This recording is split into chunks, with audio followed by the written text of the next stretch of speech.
Marcelo Feijó, sou fotógrafo e professor na Universidade de Brasília. A minha formação acadêmica começou no jornalismo, inicialmente no cinema, depois passei para o jornalismo, onde eu fiz o curso de graduação aqui na Universidade de Brasília, depois fiz mestrado em arte, artes, novas tecnologias, aí fiz o doutorado depois em história cultural e depois ainda fiz um pós-doutoramento em sociologia urbana. Na verdade, muita gente acha que você transitou por várias áreas. É verdade, tenho transitado por várias áreas e isso é um dos meus objetivos, assim, como pesquisador. Mas, na verdade, sempre estudando a mesma coisa. São vários pontos de vista para o mesmo objeto. E o objeto é a relação entre a cidade e a imagem. Como que as cidades se revelam pelas imagens, como que as imagens se revelam pelas cidades.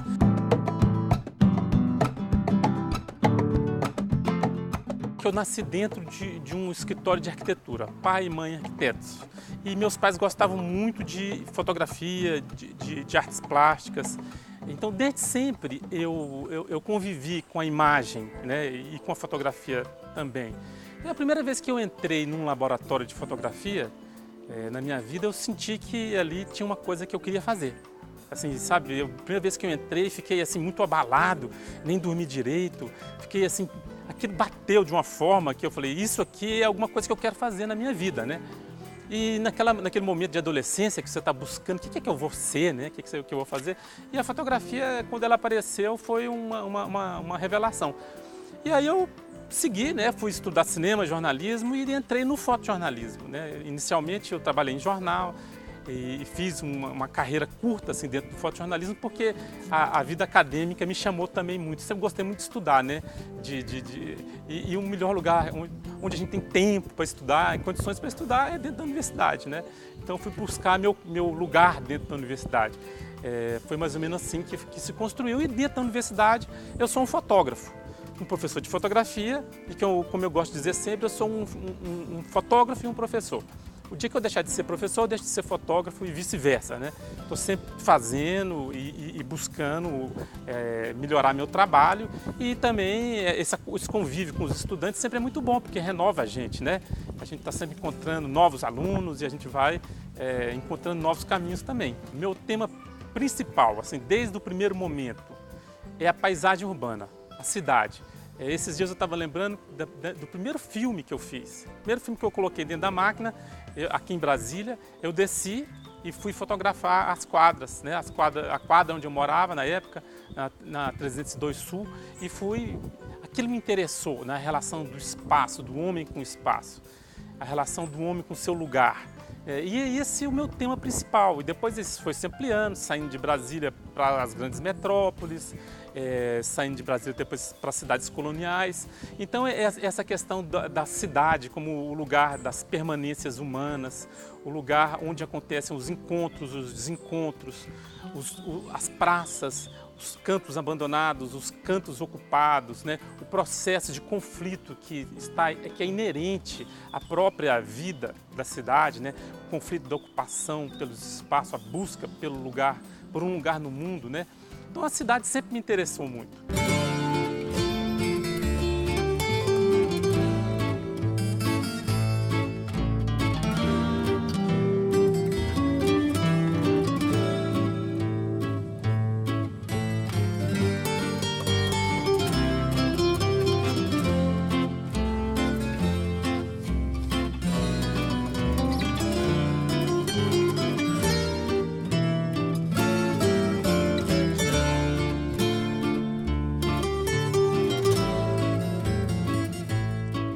Portugal tem uma coisa assim que para mim é muito marcante. Assim, a primeira vez que eu cheguei em Lisboa, sobrevoamos a cidade, né, de avião, sobrevoamos a cidade, e eu vi a cidade num tom, aquele tom meio mais branco, mas no final de tarde. Ali eu já me apaixonei por Lisboa. Eu já tinha estado em outras cidades encantadoras também, mas o encanto que Lisboa me proporcionou foi muito particular. E aí passei ali alguns dias e falei, eu vou voltar para cá. E passei a me interessar também por estudar essa relação Brasil-Portugal de forma mais sistemática, né? Por estar dentro da carreira acadêmica. Então, quando eu fui fazer meu doutorado, eu fiz um doutorado que foi um doutorado conjunto da Universidade de Brasília com a Universidade de Lisboa. Então, passei 2 anos em Lisboa, estudando na universidade, pesquisando nos arquivos, né, nas bibliotecas. Então a minha relação foi se estreitando cada vez mais com Portugal, inicialmente com Lisboa, por ser a cidade onde eu morava, mas é tudo muito pequenininho, né? A terrinha é tudo pequenininho, né? A gente pega um trem, vai ali, pega um ônibus, é tudo muito próximo, né? Nesse sentido, né? O Brasil com essas distâncias imensas, lá tudo bem mais curto. E fui visitando e fotografando, né?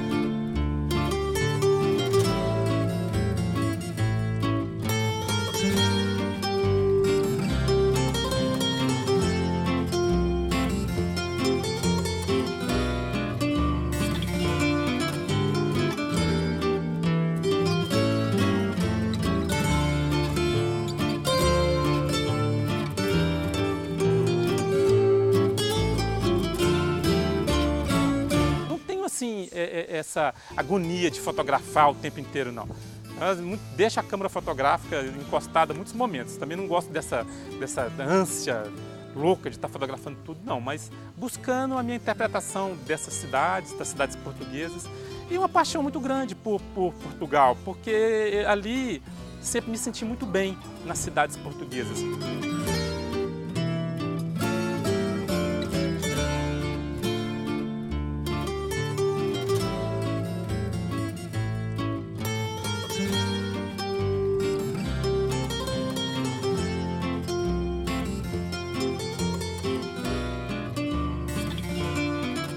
Essa identificação com Portugal e a vontade de andar pelas cidades portuguesas foi uma coisa que foi acontecendo ao longo do tempo. E aí foi documentando, foi escolhendo novos caminhos para essa documentação. Esse livro, o Cidades na Contraluz, ele é resultado de uma pesquisa que eu desenvolvi em parceria com o arquiteto e professor Helder Rocha Lima, é meu pai. Atualmente agora está com 86 anos, com muita saúde, amém, e produzindo e trabalhando bastante.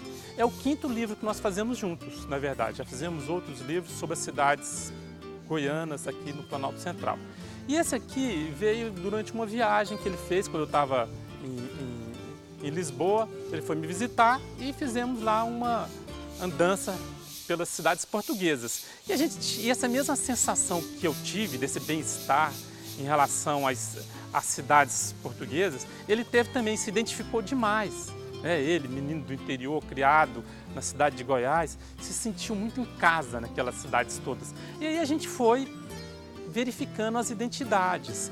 E aí a pesquisa foi se construindo. Ele é desenhista e pintor, e nós decidimos então misturar, né, os desenhos e as pinturas com as fotografias e fazer uma pesquisa mais sistemática também das relações da arquitetura colonial brasileira com a arquitetura portuguesa.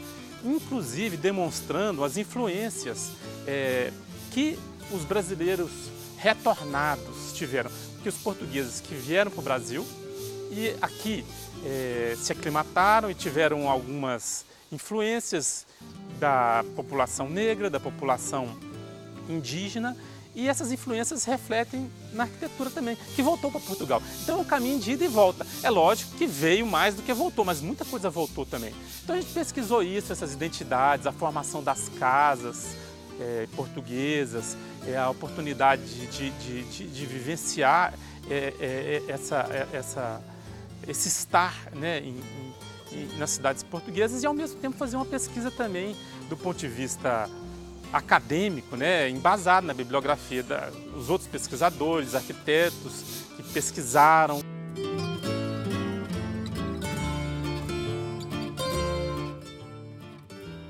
O livro, sobretudo, ele pretende oferecer uma leitura simples. A gente não tem pretensão, embora tenha um embasamento em grandes autores, mas o livro é bastante simples. É inclusive uma tentativa de aproximar sem complicar muito e permitir que cada pessoa faça o que nós fizemos, que é criar uma nova cidade. A partir dessa experiência de estar nas cidades portuguesas e nas cidades brasileiras, nós fizemos uma mistura de imagens e criamos aqui um novo ritmo, uma sobreposição de imagens, uma articulação, uma sequência de imagens. Então a gente misturou Coimbra com Goiás, com Salvador, com Évora, com Porto. Então as cidades estão todas misturadas. Então, dessa mistura, surge uma nova cidade, que é mental, que é nossa. O que a gente quer com esse livro? Que as pessoas recriem as suas cidades também e pensem sobre as suas cidades.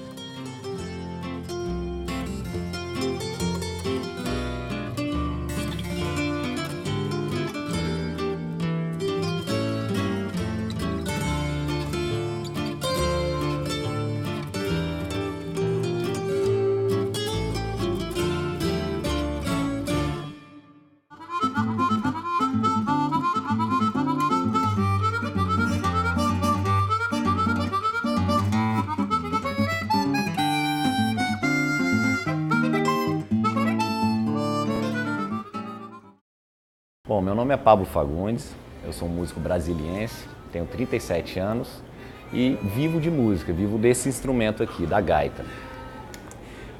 Comecei como uma brincadeira, adolescente ainda, e o tempo foi passando, eu fui estudando, fui me interessando mais pelo instrumento. Eu tive um despertar pela sonoridade blues no início da minha carreira e isso me contagiou muito. E eu resolvi seguir a vida de músico, pesquisando outros ritmos, né? E quando eu encontrei o ritmo brasileiro no meu instrumento foi aonde eu me identifiquei mais e onde eu pesquiso mais.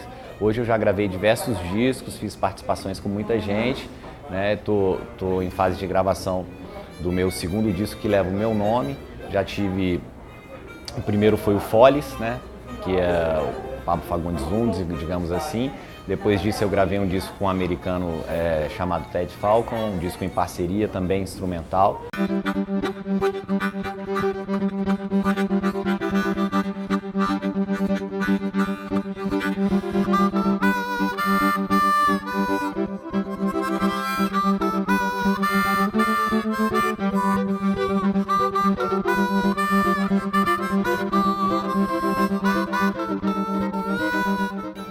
Família não tem ninguém que é músico assim diretamente, né? Mas meu pai é jornalista e ouvia muita música e enfim, minha mãe é cubana, traz essa coisa desse acento latino bem interessante também. Então eu acho que eu aprendi mais música pelo fato de ter morado em Brasília, e Brasília a música aflora em todas as esquinas, né? Os nossos amigos são muito musicais, né? A gente tem assim o privilégio de ter uma qualidade humana de músicos em Brasília que enriquece muito a gente vai aprendendo com os nossos amigos.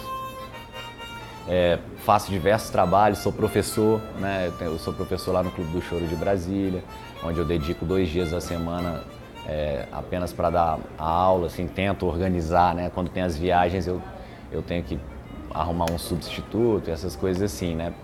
Porque a carreira de músico instrumentista é a minha prioridade, mas eu não posso deixar essa frente de professor que eu abri, trazendo informações do instrumento mesmo para as pessoas facilitar, né? Porque a gaita não é um instrumento muito popular ainda, mas ele vai ser, né, com o trabalho que está sendo feito aqui em Brasília e tem outros estados do Brasil, ela vem crescendo, né?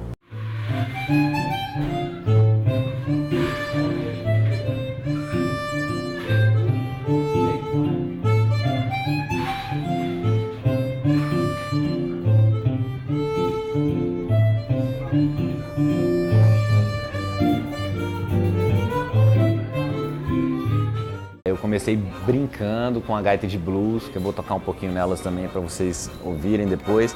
Comecei brincando mesmo, aquela coisa de tocar, fazer um som com o pessoal, né? E eu me identifiquei muito com esse instrumento que eu já tinha sido musicalizado através da flauta, então eu já conhecia alguma coisa de música. E quando eu peguei esse instrumento que ele saía som aspirado também, né? Que é um instrumento de sopro, mas você sopra e aspira. Então você respira no instrumento para tirar som. Isso aí me contagiou e eu realmente decidi, a partir daí, né, dessa brincadeira, me aprofundar.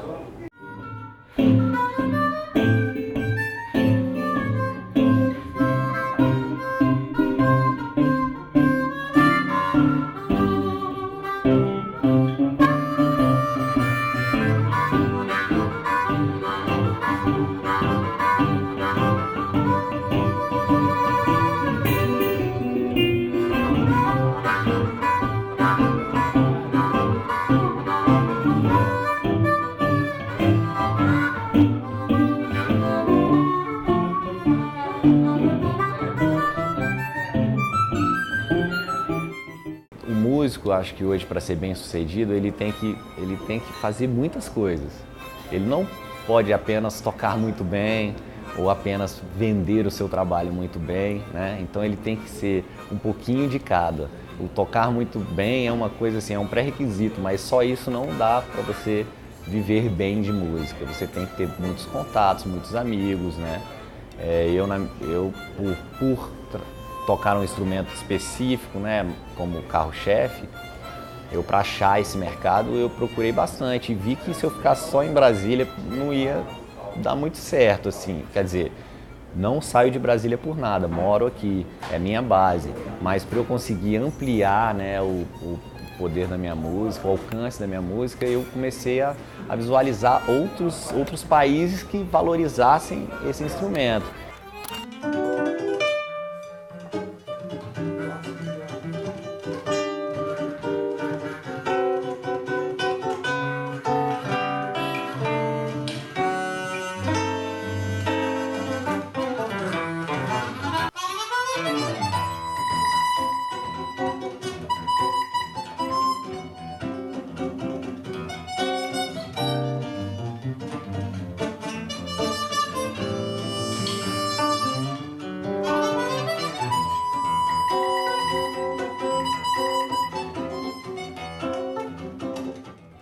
E nessa eu achei uma ponte muito bacana, porque eu levava a música brasileira num instrumento que não era comum, né? Muito comum, e que era bem valorizado nesses países. Então essa brecha que eu achei, eu consegui fechar muitos trabalhos, conheci muitos lugares bacanas, consegui ir para a Austrália, eu fui para a França, em vários lugares na França, em alguns festivais. A gente foi para deixa eu lembrar, Áustria. Fomos também, falei Austrália, Estados Unidos, quase todo ano eu toco lá. Enfim, deu uma rodada legal, né? Todo ano eu consegui, Bélgica.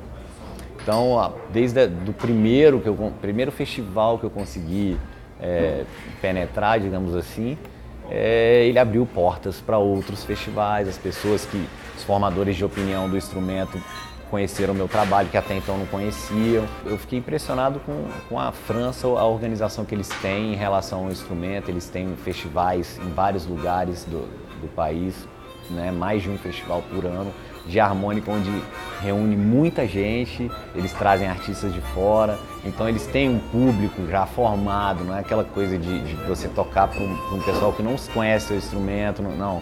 Eles têm essa coisa muito forte, né? Os Estados Unidos é o primeiro mesmo, né, que a gaita é mais popular, mas depois dos Estados Unidos eu fiquei impressionado com a França mesmo, né.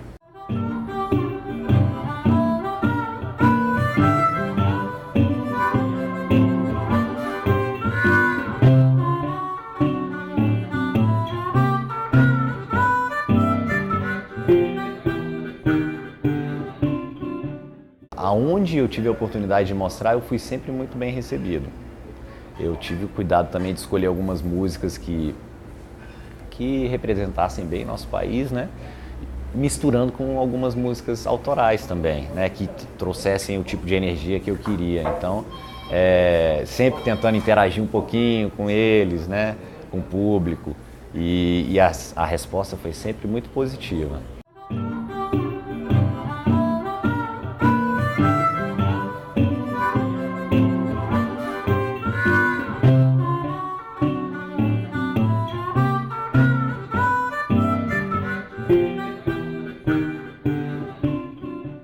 Para o ano que vem tem uma reserva de agenda para um projeto muito interessante de Washington, feito pelo governo de Washington lá, que Washington é irmã de Brasília, são cidades irmãs, né?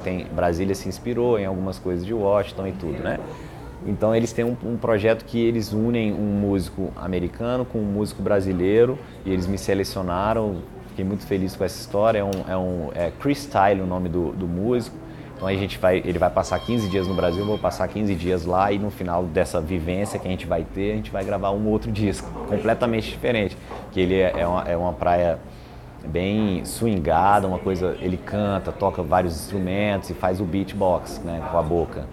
Então Esse é o único que está confirmado, mas a gente está trabalhando justamente para fechar essa agenda legal internacional.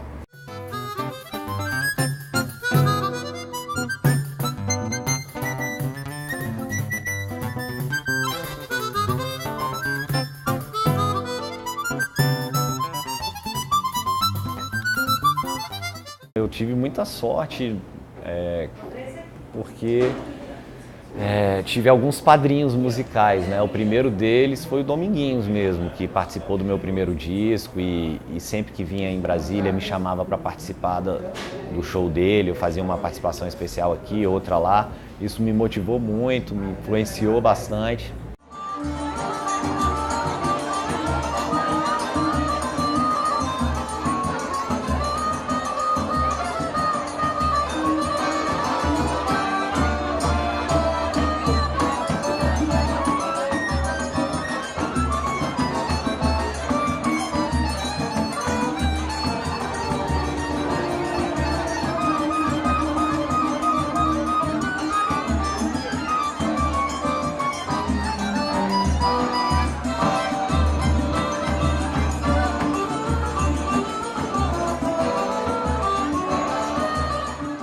Tem uma música que não tem como não deixar de tocar, que é o Tico Tico no Fubá, porque é uma música que não é que é obrigação de você tocar, mas eu gosto de tentar achar alguma coisa que eles já conhecem da nossa música. Então, essa música é uma música que serve para explicar o que é o chorinho, por exemplo.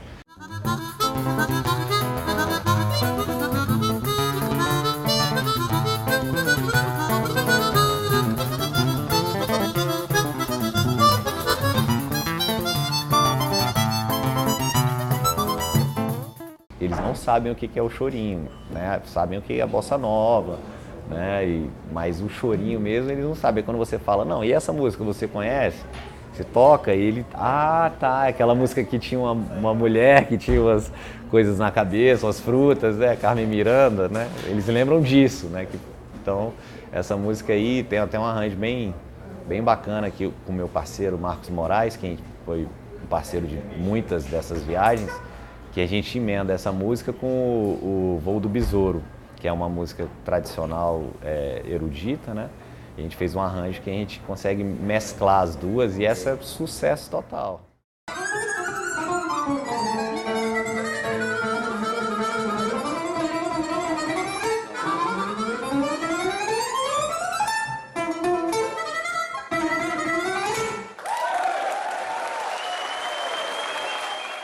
A mensagem principal é ter muita garra, né? Você tem que estar sempre muito focado, você trabalha 24 horas, você dorme pensando no seu trabalho, você acorda, você tem que estudar, se dedicar, né? Acho que o principal mesmo é a dedicação, é gastar tempo para você conhecer o seu assunto direito, né? Acho que o músico ele tem uma coisa assim de chegar, tem uma dedicação perto do atleta, né? Do atleta de performance mesmo, né? Porque você tem que estar sempre pronto para tocar e se você não está estudando, que é o caso de praticar mesmo, né? A sua performance não vai ser a mesma, né? Então, acho que o grande segredo é estudar.